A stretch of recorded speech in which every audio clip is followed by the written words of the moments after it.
Hi, so how do you say it? How do you give bad news so that you maintain a good relationship with the person that you're giving this critical information to?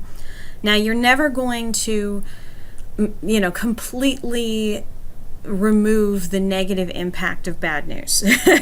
This is the unfortunate fact. You can mitigate, you can lessen the impact of the bad news, and one of the ways to do this is to use passive voice.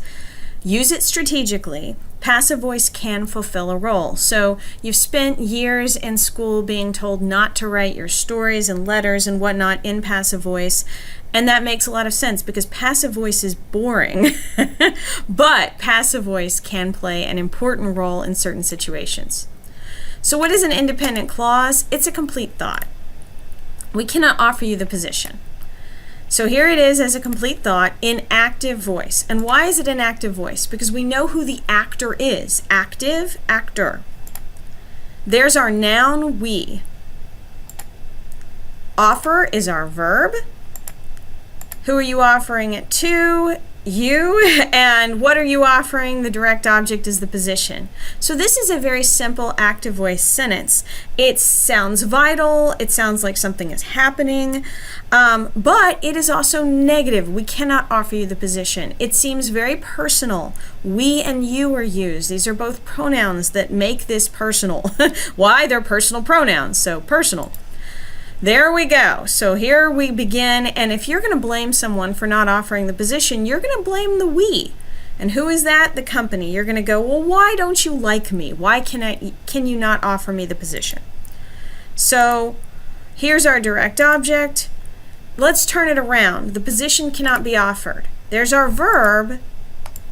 There's our direct object. In the previous sentence, this is a sentence in passive voice. So we've taken our verb and direct object from the previous sentence and we've flipped them, making the one being acted upon the focus of the sentence. And who's doing the action? That's not addressed.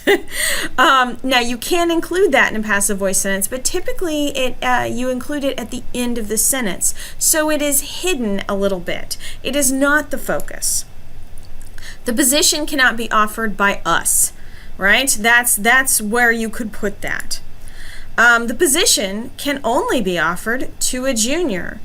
So this is another way to say this in passive voice that's even better because this is less personal. The we, the you, all of this has been taken out, and now we're focusing on the position and the qualifications for the position, not who is offering the position or who the position is being offered to.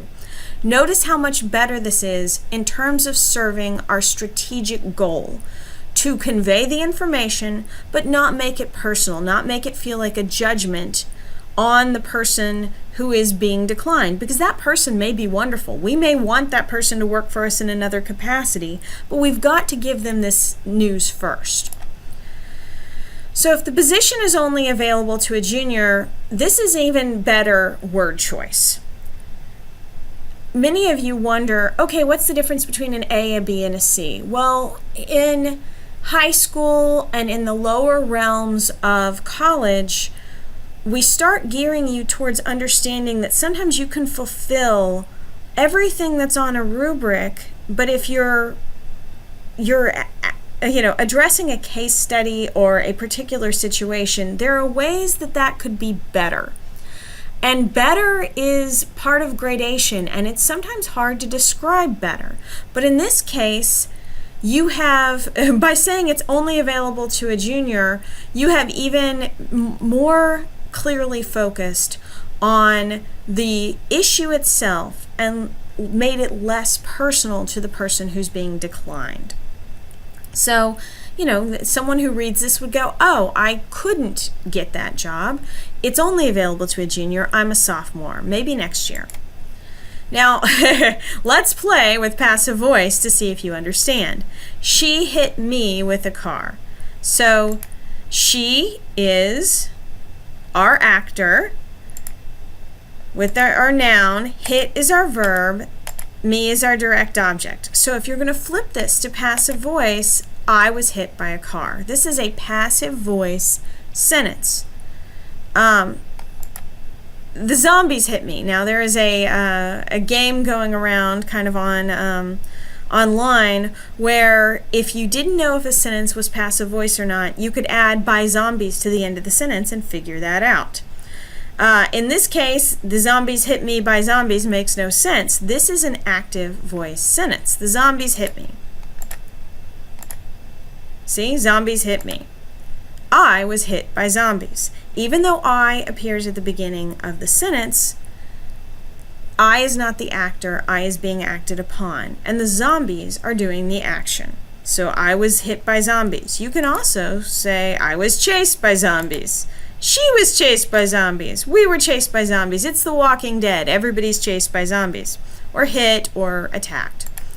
We were startled by zombies. Now notice that you can turn this into we were startled.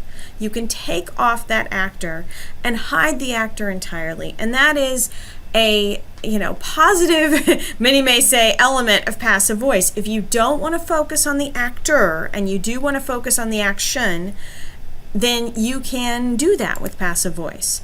So if Jeff made an error, and Jeff is your good friend, and you really don't want to focus on the error, you all as a team want to move forward, then you might say at the next company meeting, instead of Jeff made an error, where everyone looks at Jeff and goes, dude, Jeff, why did you make that error and screw everything up? Instead, you say an error was made. This allows the focus to stay on the error, and then we move on to how we fix it. Now, you can also use a dependent clause to give information and pair it with passive voice. So while the investigation is ongoing, which is an incomplete thought, that's what a dependent clause is.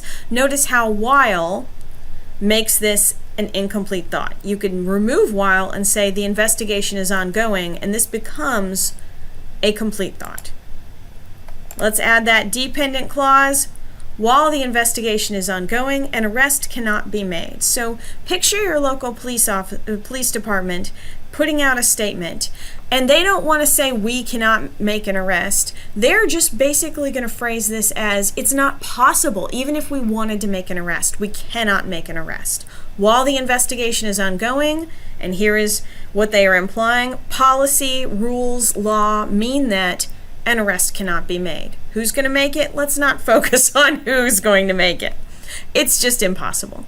So I hope you've seen some of the ways that passive voice is used and can be used to change the focus. So we have our complete thought here. An arrest cannot be made. Here are the roles of passive voice, just as a reminder. It calls attention to the action. It reduces focus on the actor. It increases focus on the receiver of the action. And then for those of you going into government service or writing for bureaucratically, remember that it makes the sentence less active and more boring. So if you want to write boring sentences, use a lot of passive voice. It does play a role, but sentence after sentence in passive voice is vague, hard to follow, and uninteresting. Now, sometimes that's the purpose. Hope you have a good day. Bye.